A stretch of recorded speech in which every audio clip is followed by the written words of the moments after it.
नमस्कार, कैसे हैं आप लोग? आशा है अच्छे होंगे। तो अभी जो हम लोगों ने टॉपिक समाप्त किया, वो लाभ हानि से था। लाभ हानि के कुछ इम्पोर्टेंट क्वेश्चंस जो अभी कलेक्ट किए जा रहे हैं, तो मुझे लगता है कि थोड़ा इंतज़ार के बाद वो सारे इम्पोर्टेंट क्वेश्चन, लगभग 40 प्लस ऐसे क्वेश्चन जो परीक्षाओं में हमेशा पूछे गए हैं, मैं उस पर बात करूँगा। और वो हिट क्वेश्चन होंगे जो सारे ढेर सारे परीक्षाओं में से ढूंढ कर लाए जा रहे हैं। तो निश्चित रूप से वो इम्पोर्टेंट क्वेश्चंस होंगे, तो थोड़ा सा टाइम लग सकता है। इसलिए हम आज नया चैप्टर आज चालू करेंगे, इम्पोर्टेंट चैप्टर। मैथ के लगभग 22 से 24 चैप्टर्स हैं जो बहुत ही इम्पोर्टेंट होते हैं, जिसका पढ़ना बड़ा ज़रूरी होता है। किसी भी प्रकार का कोई भी कंपटीशन हो रहा है जहाँ पर अगर मैथ आ रहा है, तो ये 22 से 24 चैप्टर टच किए जाते हैं। तो निश्चित रूप से सारे के सारे चैप्टर्स इम्पोर्टेंट रहेंगे, जो भी हम लोग यहाँ इस सेशन के दौरान पढ़ेंगे। तो अगला जो हमारा टॉपिक है वो साधारण और चक्रवृद्धि ब्याज। साधारण और चक्रवृद्धि ब्याज इंपॉर्टेंट ये है कि ब्याज शब्द जब हमारे सामने पहली बार आता है तो वो है क्या। ब्याज एक विशेष प्रकार की देय राशि होती है जो किसी व्यक्ति द्वारा दिए गए एक निश्चित धनराशि के अलावा देय होती है, उसी को हम लोग ब्याज कहते हैं। मुख्य रूप से हम अपने चैप्टर में दो प्रकार के ब्याज की बात करेंगे। तो ब्याज जहां तक होगा वो मुख्य रूप से हमारे लिए बनेगा दो तरह का ब्याज। इंटरेस्ट इंटरेस्ट इंटरेस्ट ब्याज। ये ब्याज जो हमें पढ़ने हैं वो दो तरह के ब्याज पढ़ने हैं। मैं दोनों तरह के ब्याजों को कंफर्म करने का प्रयास करूंगा कि आखिर ये ब्याज हैं क्या, जो हमें पढ़ने हैं, हमारे लिए जो इंपॉर्टेंट है उसकी बात हम करेंगे। तो पहला जो होगा वो उसे हम लोग साधारण ब्याज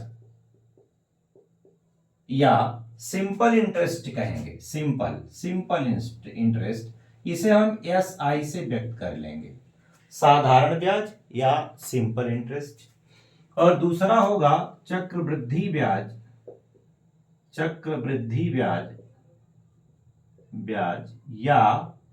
या इसी को हम लोग कंपाउंड इंटरेस्ट यानी CI कहेंगे।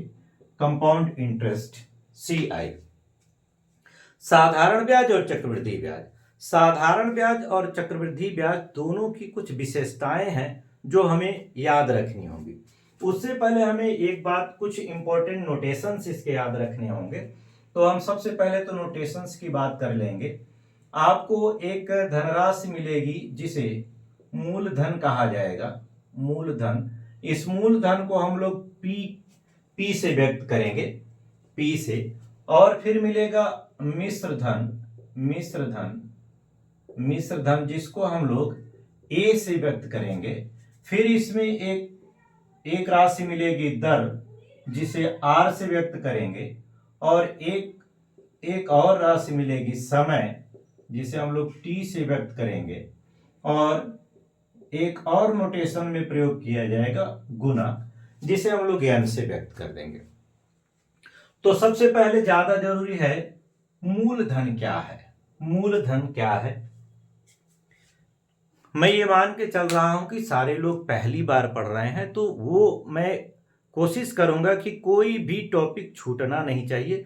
इस तरीके से हम इन चीजों को समझते चलें। आप ध्यान से सभी चीजों को समझते पकड़ते चलिएगा, कहीं कोई दिक्कत नहीं आनी है। रिवीजन रिपीट हो जा रहा है तो अच्छा ही होगा।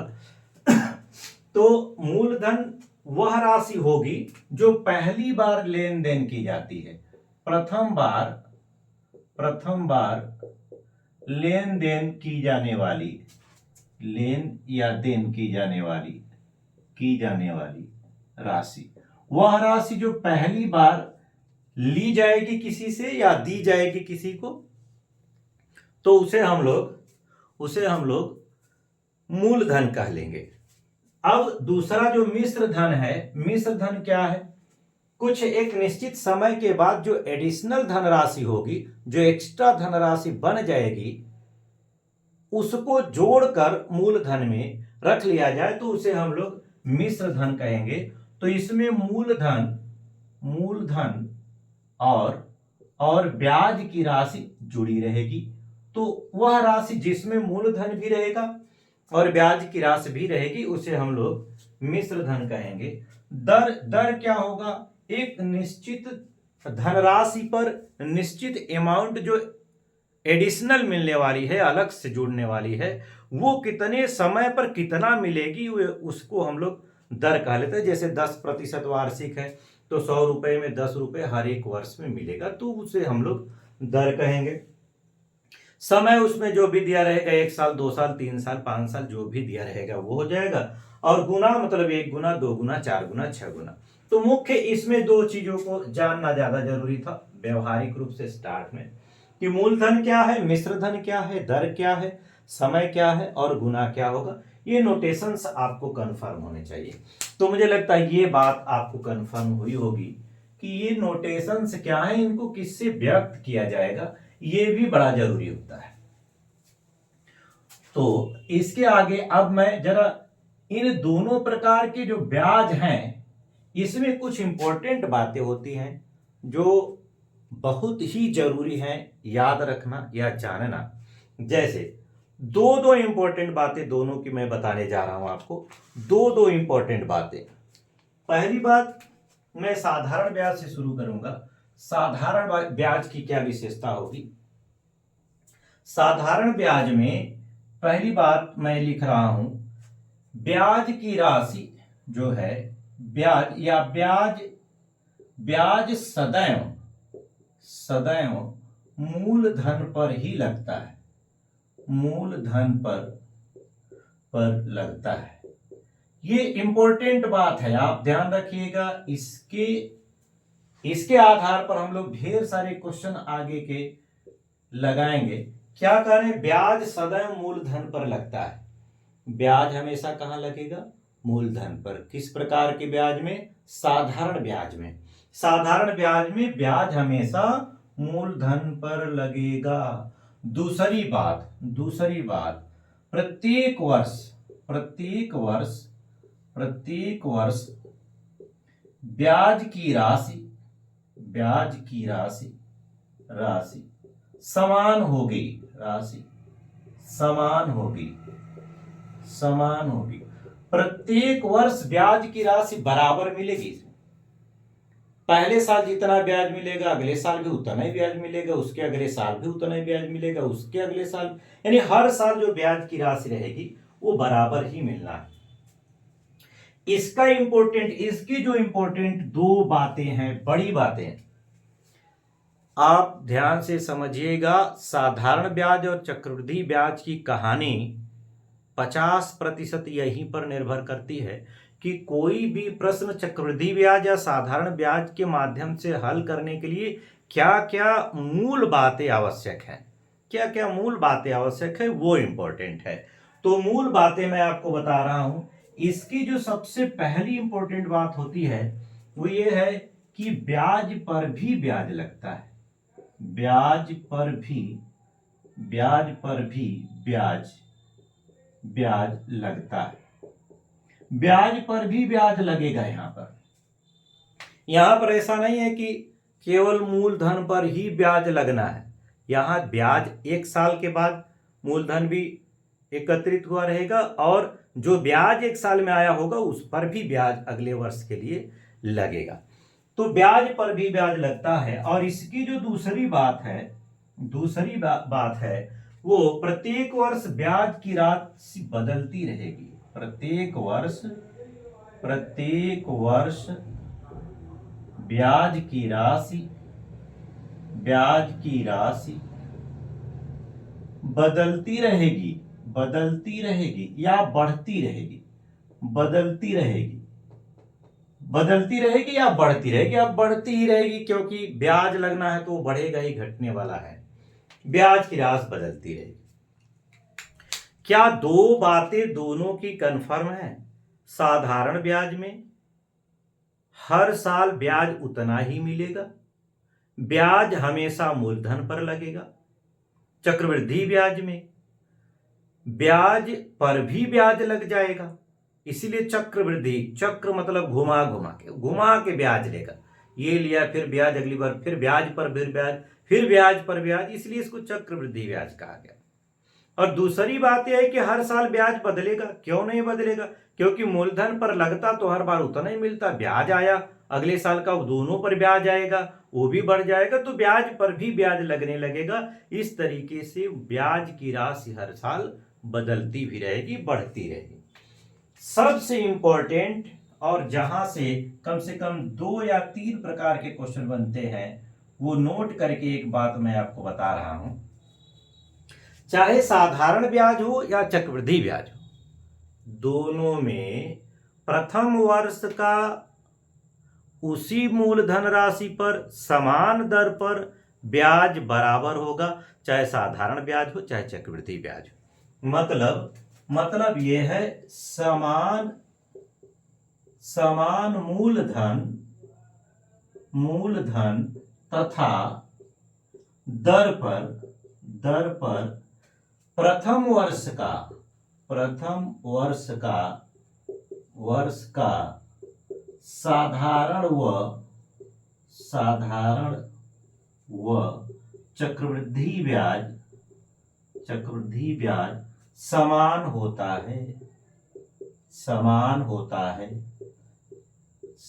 होता है। वेरी इंपॉर्टेंट बात है। ये एक तरीके से प्रमेय का काम करेगा, ये एक तरीके से प्रमेय जैसा काम करता है। इस पर 2-3 टाइप के क्वेश्चन आगे हम लोग लगाएंगे। कितना इंपॉर्टेंट होगा, ये कितना महत्वपूर्ण होगा कि इस पर 2-3 तरीके के क्वेश्चन भी बन जाते हैं।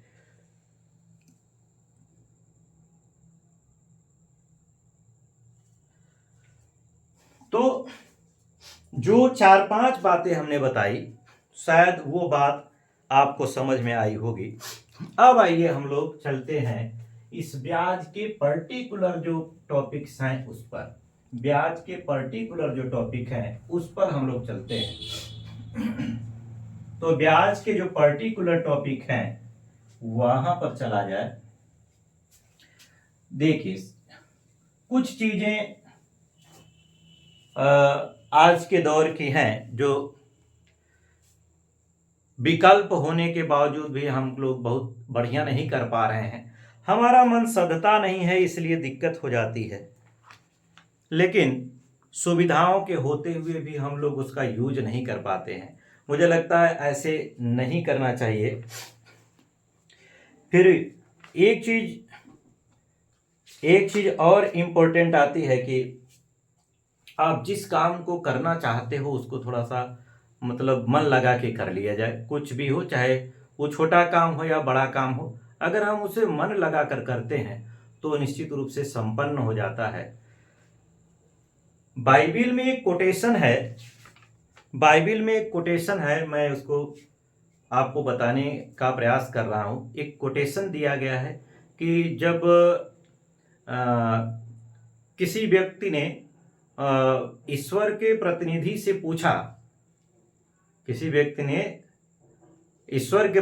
से पूछा कि क्या मैं अगर स्वाभाविक रूप में हो जाऊं तो सारी चीजें क्या मुझे मिल सकती हैं?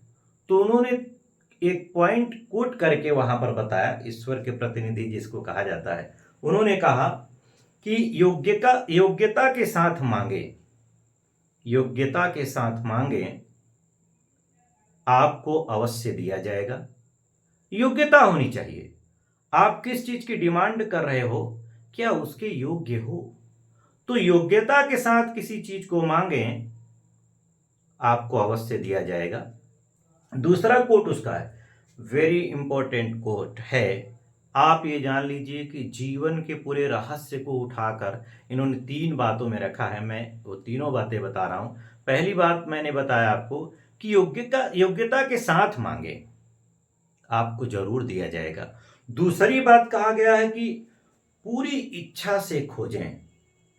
इच्छा होनी चाहिए, अंदर से जागना चाहिए कि मुझे ये चीज प्राप्त करना है, तो पूरी इच्छा से खोजें, आप अवश्य पालोगे। जब आप पूरी इच्छा से खोजेंगे किसी चीज को, कुछ भी दुनिया में आप पूरी इच्छा के साथ, उसमें कुछ इफ बट लेकिन जैसा नहीं होना चाहिए, वो आपका ध्येय उसी पर हो जाए तो निश्चित रूप से उसे खोज निकालेंगे आप, इसमें दो राय नहीं है। तीसरी बात उन्होंने कहा कि भाव से खटखटाओ, ईश्वर के दरवाजे तुम्हारे लिए खोल दिए जाएंगे। तो जब भाव और भावनाएं आपके अंदर आएंगी तो दरवाजे भी खोल दिए जाएंगे या खुल जाएंगे। जिस दरवाजे के पास आप जाकर ये सोच रहे हो कि इसको खटखटाएं कि न खटखटाएं, मन में जो भय भय चीजें, भय वाली चीज है, वो नहीं हो। मेरे इस कोट को कहने का मतलब है, जब काम पे लगिए तो ध्यान से लगिए, नहीं तो मत लगिए। उस अधूरे मन से लगे होने के कारण आपका कार्य संपन्न नहीं होगा तो मन में निराशा होगी, निश्चित रूप से आपको पछतावे के सिवा कुछ नहीं मिलेगा। तो अगर जहां कूद रहे हो, जहां काम कर रहे हो, वो इच्छाओं के साथ ही काम करिए। फिलहाल चलिए, हम लोग साधारण ब्याज की बात कर रहे थे। ब्याज में से पहला टॉपिक साधारण ब्याज। ब्याज का पहला साधारण ब्याज। साधारण ब्याज, साधारण ब्याज यानी सिंपल इंटरेस्ट, एस आई। इसमें हमने आपको बताया कि कुछ नोटेशंस आपको याद रखने हैं। नोटेशंस क्या है? पी यानी मूलधन, हम लोगों ने इसे देख भी लिया, पी मूलधन होगा। और ए क्या होगा? मिश्र धन, ए मिश्र धन हो जाएगा, मिश्र धन। आर क्या होगा? दर हो जाएगा, दर। टी क्या होगा? समय हो जाएगा, समय। और यन क्या होगा? यन को हम लोग गुना से व्यक्त कर लेंगे। ये 5 नोटेशंस मैंने आपको इसमें बताए हैं, पांचों नोटेशंस आपको याद रखने चाहिए। और उसके बाद साधारण ब्याज को एस आई से हम लोग व्यक्त कर लेंगे। एस आई क्या है? साधारण ब्याज है। एस आई साधारण ब्याज हो जाएगा। तो ये साधारण ब्याज हो जाएगा। अब एक चीज यहां से और जानते रहिए, जो मिश्र धन है, मिश्र धन वो मूलधन और ब्याज का योग है, मूलधन और ब्याज का योग। यानी ए बराबर आप पी प्लस एस आई लिखेंगे, यहां एस आई लिखेंगे। अगर कंपाउंड इंटरेस्ट पढ़ेंगे तो कंपाउंड इंटरेस्ट में सी आई लिख देंगे। बात वही है, चाहे आप साधारण ब्याज में लिखो मिश्र धन को, चाहे चक्रवृद्धि ब्याज में मिश्र धन को लिखो। तो ए बराबर पी आई मिलेगा। और अगर इसका एस आई निकालना चाहते हैं तो एस आई बराबर, ये तो पक्षांतर से आप जान ही जाएंगे, ए माइनस पी से निकल जाएगा। तो ये बहुत बड़ी बात नहीं, ये सब चीजें कन्फर्म होनी चाहिए। साधारण बातें हैं तो उसको देखते हुए चलना चाहिए। तो ये कुछ इंपॉर्टेंट चीज है जो साधारण ब्याज में आपको याद रखनी है, साधारण ब्याज में आपको याद रखनी है। अब आइए, ब्याज किसी भी प्रकार का होगा। अब जो मैं लाइन आपको बताने जा रहा हूं वो साधारण ब्याज और चक्रवृद्धि ब्याज के हिसाब से आधी दुनिया कवर कर लेता है। साधारण ब्याज और चक्रवृद्धि ब्याज के लिए आधी दुनिया कवर करेगा। जो बात अब मैं आपको बताने जा रहा हूं, तो ये तो आपको पूरे दोनों चैप्टरों में याद रखना होगा। हर क्वेश्चन के पीछे ये जरूर खड़ा रहेगा। आपका पहली प्राथमिकता यही होगी कि आप पहले इसी पर ध्यान रखो कि आखिर क्या कहना चाहते हैं और इसमें है क्या। ये इंपॉर्टेंट बात जरा जानिए, क्या मैं कह रहा हूं। जब आप क्वेश्चन देखेंगे तो क्वेश्चन में दो चीजें आपको मिलेंगी। एक तो आपको दर दिखाई देगा, दर, और एक उसमें मिलेगा समय, समय और दर। पूरे साधारण ब्याज और चक्रवृद्धि ब्याज की आधी दुनिया कवर कर रहे हैं ये दोनों, या ये बात जो मैं बताने जा रहा हूं वो इतने इंपॉर्टेंट है। दर और समय, दर और समय में जानना क्या है, एकदम छोटी सी बात ही केवल जाननी है, बहुत बड़ी बात नहीं जाननी है। दर और समय, इसके जो मात्रक होंगे, दर और समय के मात्रक इसका भी मात्रक वो दोनों समान होना चाहिए। बस ये सबसे महत्वपूर्ण बात है साधारण ब्याज और चक्रवृद्धि ब्याज की दृष्टि से। क्या इंपॉर्टेंट है? दो चीजें, दर और समय, इसमें मात्रक साथ साथ में लगे रहेंगे। ये दोनों के मात्रक सेम होने चाहिए। अगर नहीं है तो आप बदलो, अगर नहीं है तो बदलना पड़ेगा। अगर है तो कोई दिक्कत नहीं, फार्मूला लगाओ और कैलकुलेशन करो। लेकिन जब भी क्वेश्चन सामने आएगा तो आपको इन दोनों पर पहली पैनी नजर रखनी पड़ेगी कि दर और समय का मात्रक समान है या नहीं। अगर नहीं है तो करो, नहीं है तो करो। ये बहुत इंपॉर्टेंट रहेगा। चलिए, तो ये बात हमेशा के लिए आपके दिमाग में रहनी चाहिए। तो मैं इसे यहां पर लिख दे रहा हूं, दर और समय इसके मात्रक क्या होंगे? मात्रक समान होंगे। समय समय पर जो और बातें इंपॉर्टेंट रहेगी वो हम लोग चर्चा करते रहेंगे। तो ये सबसे इंपॉर्टेंट बात हो गई चक्रवृद्धि ब्याज और साधारण ब्याज के लिए। अब आइए, अब हम लोग साधारण ब्याज के पहले और दूसरे टाइप के क्वेश्चन पर बात करेंगे। मैं सारे चैप्टरों के क्वेश्चंस को एक निश्चित संख्या के रूप में डिवाइड करने का प्रयास करूंगा और प्रयास ये रहेगा कि उस हर टाइप के क्वेश्चन आपको समझ में आए जो परीक्षाओं में आते भी रहते हैं और आप एक निश्चित संख्या के आधार पर भी डिसाइड कर सको कि हाँ, ये फला नंबर का क्वेश्चन रहेगा। तो फार्मूला रहेगा आपका पहला S1 के लिए एक फार्मूला वही जो हम लोग हमेशा से पढ़ते आए हैं, SI बराबर PRT अपॉन 100, SI बराबर PRT अपॉन 100।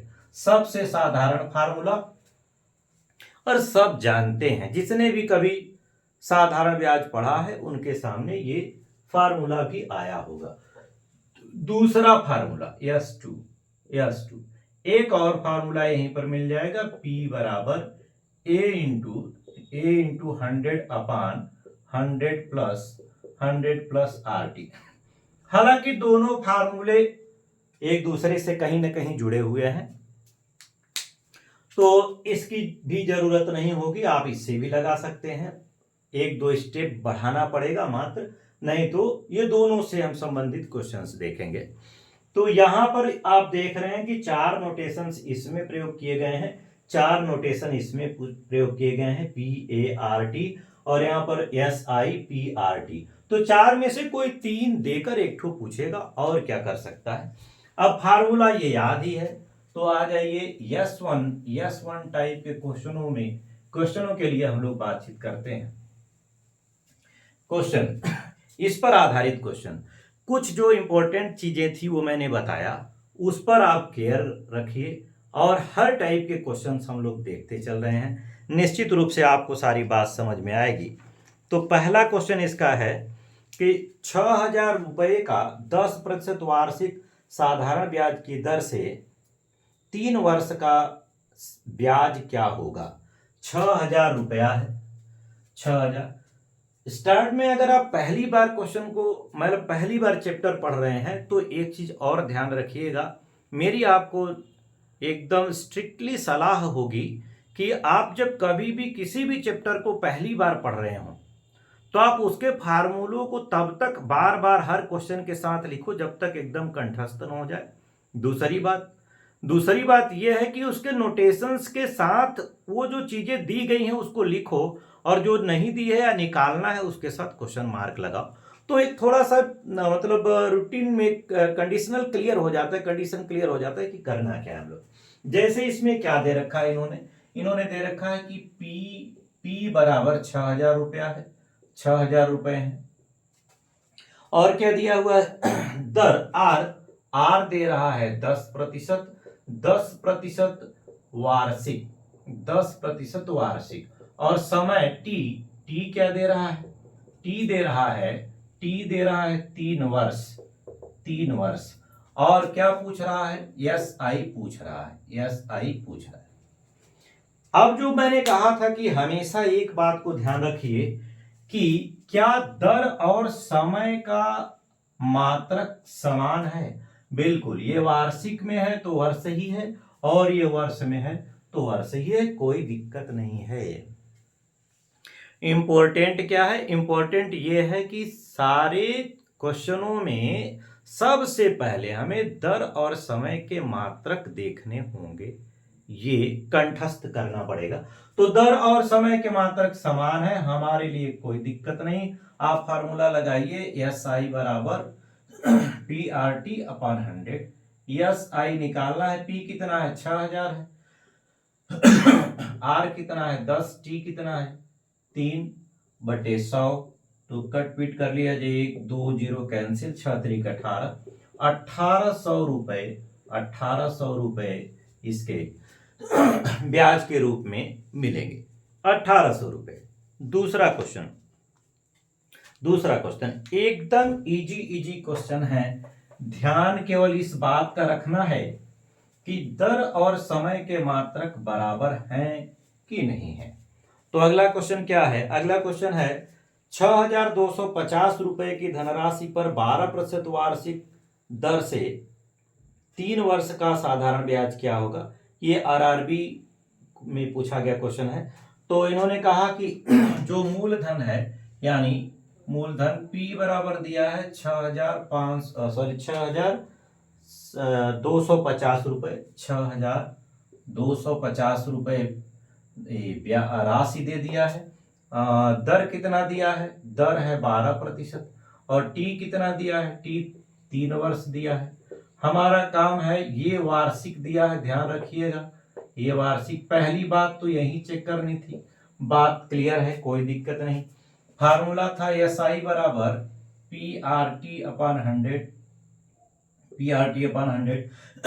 तो पी कितना है 6250 गुणे 12 गुणे 3/100। कट पिट करिए, कट पिट किया जाए तो एक तो 0 काट लिया, और 2 से काट दें तो ये 5, ये 6, 5 से इसको काट दें तो 5 1 कम 5 दूना 10, 5 125, तो 6 3 18, और 1800 ये हो जाएगा, कितना हो जाएगा इसका 2250 रुपए हो जाएगा। कैलकुलेशन कर लीजिए, 2250 रुपए, 2250 रुपए। ये जो क्वेश्चन मैं बोल रहा हूं और क्वेश्चन करा रहा हूं, जब आप इसे करने लगेगा तो क्वेश्चन देखने के बाद आप उसको स्टॉप करिए और अपना कैलकुलेशन कर लीजिए। कैलकुलेशन आप स्वयं करेंगे तो अच्छा रहेगा, केवल यहां देखकर काम नहीं करना है, अपना कैलकुलेशन करिए। स्टॉप वीडियो, स्टॉप, कैलकुलेशन आप करो, फिर देखो कौन हमारा आंसर सही आ रहा है, लास्ट में मिला सकते हैं। तो ये 2 क्वेश्चन हुए। तीसरा क्वेश्चन देखिएगा, नेक्स्ट क्वेश्चन देखिए, नेक्स्ट क्वेश्चन केयर कहाँ करना है। देखिए, इतने क्वेश्चन मैं इसलिए लगवा रहा हूं एक ही टाइप के, ताकि वार्षिक दर और ब्याज का कंडीशन कंफर्म होना चाहिए। ब्याज और जो दर है उसका कंडीशन कंफर्म होना चाहिए। और मैंने वो क्वेश्चन भी लिए हैं जो परीक्षाओं में आए हैं, तो आप ऐसा भी न सोचे कि इजी हो रहा है। इजी हो रहा है, लेकिन प्रैक्टिस बहुत जरूरी होता है। तो अगला क्वेश्चन है कि 4000 रुपए का 10% वार्षिक साधारण ब्याज की दर पर 6 माह का ब्याज ज्ञात कीजिए। रुपया कितना है 4000 है, पी दिया हुआ है 4000 रुपया दिया हुआ है, और दर कितना है, दर है 10% वार्षिक, 10% वार्षिक है, वार्षिक। और समय कितना है, टी दिया है 6 माह, 6 माह। और एस आई पूछ रहा है, एस आई हमसे पूछ रहा है, एस आई पूछ रहा है। तो जरा सोचिए, हम आएंगे यहां पर मुख्य रूप से दर और समय के मात्रक को देखने। जैसे ही हम यहां आ रहे हैं हमें कुछ परिवर्तन दिखाई दे रहा है। अगर परिवर्तन दिखाई दे रहा है तो इसको किसी एक को कन्वर्ट करना पड़ेगा। मतलब हम इसी को कन्वर्ट कर लें, 6 माह को 6/12 कर दें तो ये वर्ष में हो जाएगा, यानी 1/2 वर्ष हो जाएगा, 1/2 वर्ष। वो जो बात बताई गई है दर और समय, वो बहुत ही महत्वपूर्ण है। आपको इसे ध्यान में रखना ही होगा। तो तुरंत दर और समय के मात्रक को बराबर करो। जैसे ये बराबर हो जाएगा, अब कोई दिक्कत नहीं है। अब बड़े आसानी से एसआई बराबर पी आर टी अपन 100 करिए। पी आर टी अपन 100 वैल्यू रखा जाए, पी कितना है 4000, 4000 गुणे दर कितना है 10, समय अब कितना हो गया 1/2 बटे 100, बटे 100 तो 1 2 ये 200, 200 रुपए, 200 रुपए आपका ये ब्याज मिल जाएगा। 200 रुपया ब्याज के रूप में मिल जाएगा। अब यहीं पर एक बहुत ही इंपॉर्टेंट बात मैं बताने जा रहा हूं जो आपको ध्यान में रखनी पड़ेगी। जैसे अभी तो हमने इसको समय को ही चेंज कर दिया। कुछ इंपॉर्टेंट बात जो यहां से लेकर चक्रवृद्धि ब्याज तक काम करने वाला है। जैसे जैसे एक बात मैं यहां कर रहा हूं, अगर ये वेरी इंपॉर्टेंट बात मैं बताने जा रहा हूं, वेरी वेरी इंपॉर्टेंट भी कह सकते हैं। जैसे यहां पर है दर, और दर और ये इस दर के लिए मैं बात करने जा रहा हूं। दर है, अगर दर वार्षिक है, वार्षिक वार्षिक वार्षिक है, और एक एग्जांपल से ही कंफर्म करने जा रहा हूं मैं, 15% वार्षिक माने 20% वार्षिक दर दिया गया है, और वर्ष के लिए दिया गया है, मैं यहां वर्ष लिख दूं, वर्ष के लिए ये 20% वार्षिक दे दिया गया। अगर वर्ष में चल रहा है और 20% वार्षिक है, अगर इसी को 6 माह में बदला जाए, 6 माही कहा जाए, 6 माही या 6 माह में, 6 माह में बदला जाए, 6 माह में, तो आप ये चीज देखो कि जो 6 माह होगा वर्ष का होगा आधा। तो जब वर्ष का होगा आधा, तो ये इसकी दर जो छमाही में आएगी वो आधी हो जाएगी, 10% हो जाएगी। वर्ष में 20% वार्षिक है, 6 महीने में वर्ष का 6 महीना आधा होता है, तो दर भी आधा हो जाएगा। उसके बाद तिमाही, 3 माह में आ जाए, अगर 3 माह में आ जाए, तो 3 माह में आप जानते हैं कि ये इसका भी 6 महीने का भी आधा होता है, तो ये दर अब 5% तिमाही हो जाएगा, 5% प्रति तिमाही हो जाएगा, 5% तिमाही हो जाएगा। और अगर इसे हम लोग 1 माह में लेना चाहें, माह में लेना चाहें, तो आप जानते हैं वर्ष का माह 1/12वां होता है, तो 20/12वां प्रति माह हो जाएगा, प्रति माह हो जाएगा या मासिक हो जाएगा, प्रति माह हो जाएगा। Very very important concept, very very important concept. आधे बच्चे यहीं पर फंस जाते हैं कि ऐसा हो क्यों रहा है। कुछ नया नहीं है, केवल वार्षिक है, उसे छमाही करना है, तो वर्ष का आधा 6 महीना, तो दर का भी आधा। वर्ष का अगर 3 माह करना है, तो वर्ष का 3 माह चौथा भाग होगा, तो ब्याज दर का भी चौथा भाग हो जाएगा। वर्ष को मासिक में बदलना है, तो वर्ष का माह 12वां भाग होता है, तो दर का भी 12वां भाग हो जाएगा। इसका उल्टा भी सही है। प्रति माह दिया है और प्रति वर्ष कहेगा तो 12 गुना कर देना। प्रति तिमाही दिया है और प्रति वर्ष चाहता है तो 4 गुना कर दीजिएगा, और अगर प्रति छमाही दिया है और वार्षिक चाहता है तो 2 गुना कर दीजिएगा। कॉन्सेप्ट कंफर्म होना चाहिए। छोटी छोटी चीजों को लेकर ही ये बना हुआ है, कॉन्सेप्ट बना हुआ है, कुछ अलग से नहीं आया है। बस इतनी ही बात को हम लोग को रिलेट नहीं कर पाते हैं, जिसके कारण दिक्कत होती है। तो मुझे लग रहा है ये बात कंफर्म हुई होगी आपको कि ये सारा कॉन्सेप्ट एक निश्चित तरीके से ही बनाया गया है, कुछ अलग से नहीं है जहां आप फंसो या आपको दिक्कत हो पाए। जैसे देखिए एक क्वेश्चन इस पर और बनाया गया। एक क्वेश्चन है 8,000 रुपए का 10% प्रति छमाही की दर से 18 माह का साधारण ब्याज क्या होगा। पी दे रहे हैं 8,000 रुपये, 8,000 रुपये, 8,000 रुपये पी के रूप में दिया है। दर दे रहा है, दर 10% प्रति छमाही, 10% प्रति छमाही दे रहा है। ध्यान रखना पड़ेगा आप।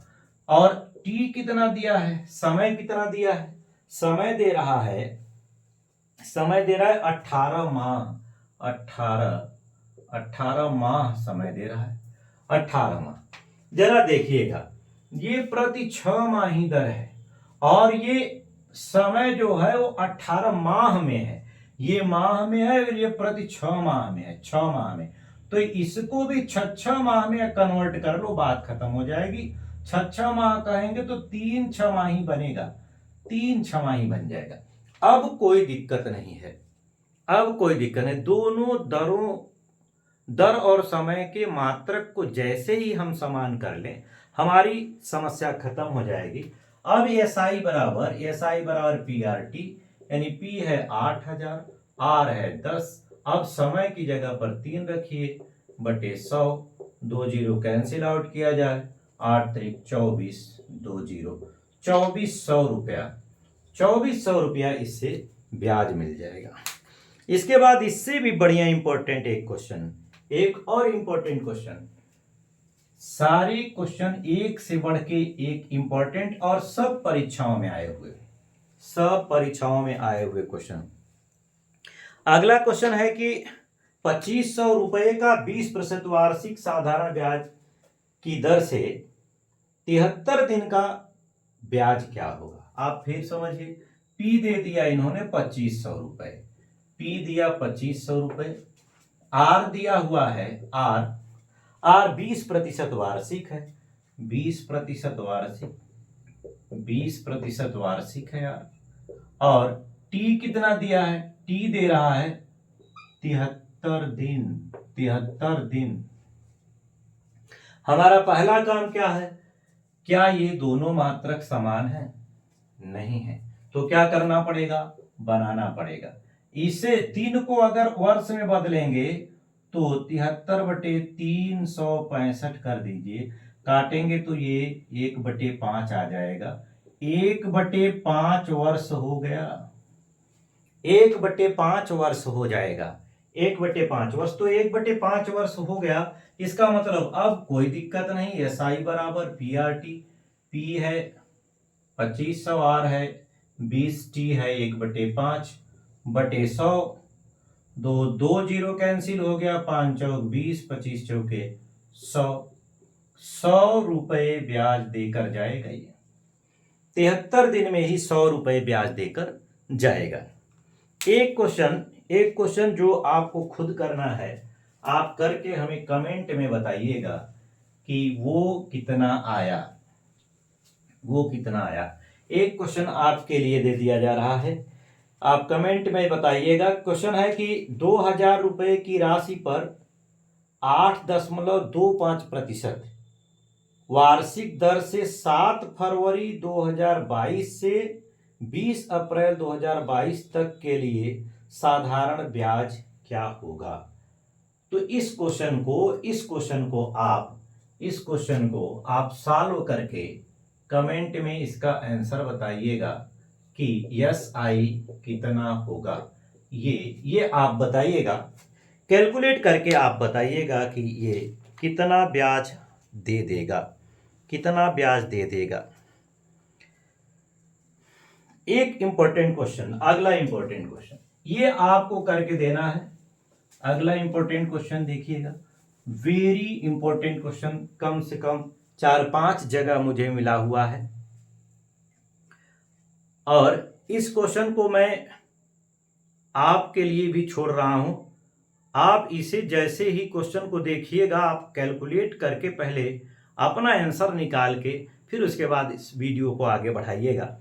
तो क्वेश्चन है 10,000 रुपये की एक राशि पर 5 पैसा प्रति रुपये, 5 पैसा प्रति रुपये ब्याज की दर से 6 माह का साधारण ब्याज क्या होगा। ये आरआरबी ने तो इसको इतनी बार पूछ लिया है कि कोई सीमा नहीं है। उसके साथ साथ दिल्ली पुलिस ने भी पूछा हुआ है इसे, एसएससी ने भी पूछा हुआ है, तो बहुत इंपॉर्टेंट क्वेश्चन। तो मूलधन कितना दे रहा है? मूलधन दे रहा है 10,000 रुपए। 10,000 रुपए मूलधन दिया है। दर आर जो दे रहा है वो कह रहा है 5 पैसा, 5 पैसा प्रति रुपया, प्रति रुपया, 5 पैसा प्रति रुपया की दर से कह रहा है। और प्रति माह, ध्यान रखिएगा, प्रति रुपया प्रति माह भी कह रहा है, प्रति रुपया प्रति माह। और टी दे रहा है, समय दे रहे हैं, ये समय है 6 माह, 6 माह। तो ये बड़ा ही चैलेंजिंग क्वेश्चन है, यहां से यहां तक बात को पहले कंफर्म करनी है। तो जरा बात समझिएगा। वैसे आप वीडियो को पॉज करके रोक के आप कैलकुलेशन जरूर कर लीजिएगा, और जब आप कैलकुलेशन कर लीजिएगा तो इसका भी कमेंट डाल दीजिएगा कि सर मैंने वैसे पहले ही कर डाला है, उसके बाद इसे करिए। तो 5 पैसा प्रति रुपया, प्रति रुपया मतलब 100 पैसे में 5 पैसा, मतलब 5% हो गया, 5%, 5% हो गया। प्रति माह कह रहा है ये, अभी प्रति माह कह रहा है, ध्यान रखिएगा। अभी भी आप मुख्य धारा में नहीं आए हैं, यहां वहां 6 माह समय दे रहा है, यहां प्रति माह का दर दे रहा है। तो 6 महीने में कर लो, या तो फिर 6 डायरेक्ट रख देना तो भी सही है। यहां प्रति माह दिया है और वहां 6 माह है, तो माह का माह से ही आप ले सकते हैं। तो आप डायरेक्ट यहां से भी निकाल सकते हैं। एस आई बराबर पी जो दिया है वो 10,000 है, आर कितना हो गया है 5 हो गया है, टी कितना है 6 है बटे 100, 2 जीरो कैंसिल किया जाए, 6 पंजे 30, 6 पंजे 30, 3,000 रुपए हो जाएंगे। 3,000 रुपए ब्याज के रूप में देख। अगर हम इसको एक 6 माह मान लेते, एक 6 माह ही मान लेते, तो इसे जो 5% प्रति माह है 6 में ले जाना पड़ता।